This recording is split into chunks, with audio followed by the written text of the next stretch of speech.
Jadi bagian dari dakwah Najia TV. Dukung operasional dan sewa satelit Najia TV. Raih keberkahan dan pahala amal jariah yang terus mengalir tiada henti.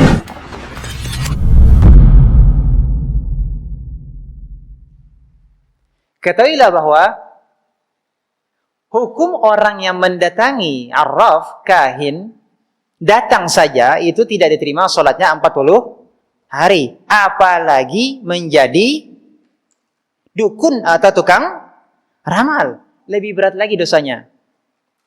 Lebih besar lagi dosanya. Yang datang kepada mereka dikatakan dia telah kufur terhadap Al-Quran.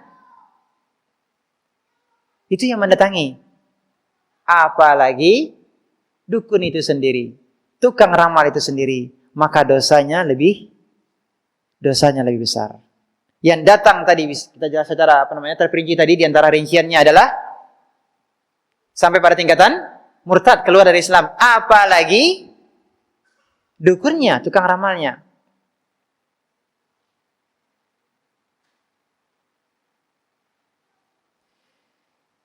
Nah, penulis di sini menyebutkan dan sejenisnya karena di dalam matannya disebutkan dalil-dalil tentang arraf, ada munajim, ada ar-ramal.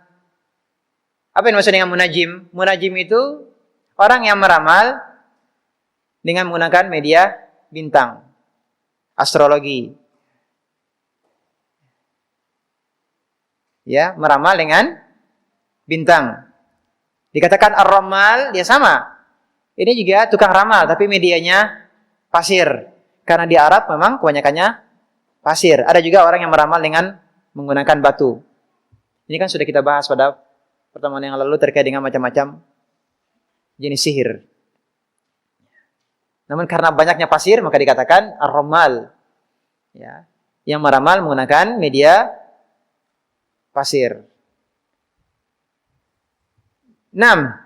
Keempat yang telah disebutkan, apakah itu kahin, arraf, munajim, ramal, ini semuanya sama-sama mengaku mengetahui perkara yang gaib dan mereka minta tolong kepada jin. Sama-sama mengaku mengetahui perkara yang gaib dan sama-sama minta bantuan kepada jin. Perbedaan nama hanya disebabkan karena perbedaan cara mereka dalam meramal. Intinya sama. Tukang ramal, dukun, intinya sama. Maka kita pun di zaman sekarang, apapun istilah orang pintar, paranormal, apa lagi? Mau dukun putih. Apa istilahnya? Kalau dia meramal perkara-perkara gaib, berarti dia apa? Ya, sama. Dukun. Nah, sekarang pertanyaannya adalah, kalau ada orang yang meramal, sepekan ini akan turun hujan. Dengan curah hujan, dengan intensitas yang tinggi. Ini termasuk menerawang perkara yang gaib atau tidak?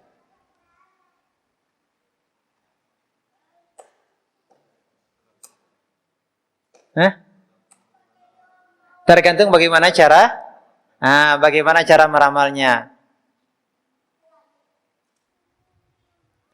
Kalau perakiraan cuaca, ya kayak yang di HP, ini perkara gaib atau bukan? Ini bukan perkara gaib, tidak termasuk perkara gaib dan juga tidak termasuk perdukunan. Kenapa? Ada data-data, bisa dihitung, bisa dibuktikan secara ilmiah bisa dibuktikan. Maka ini tidak termasuk perkara gaib, tidak termasuk perdukunan. Termasuk di kalender. Ya. Arah kiblat, nanti matahari akan kemana? Ke arah kiblat pada jam sekian, menit sekian. Ini perkara gaib atau tidak? Ini kan juga menggunakan media matahari kan, benda langit. Ini perkara gaib atau tidak? Jawabannya tidak. Kenapa? Karena ini bisa dibuktikan secara ilmiah dengan menggunakan data-data, hitungan-hitungan. Maka tidak menjadi perkara gaib, bukan termasuk perkara perdukunan. Nah, bisa dipahami?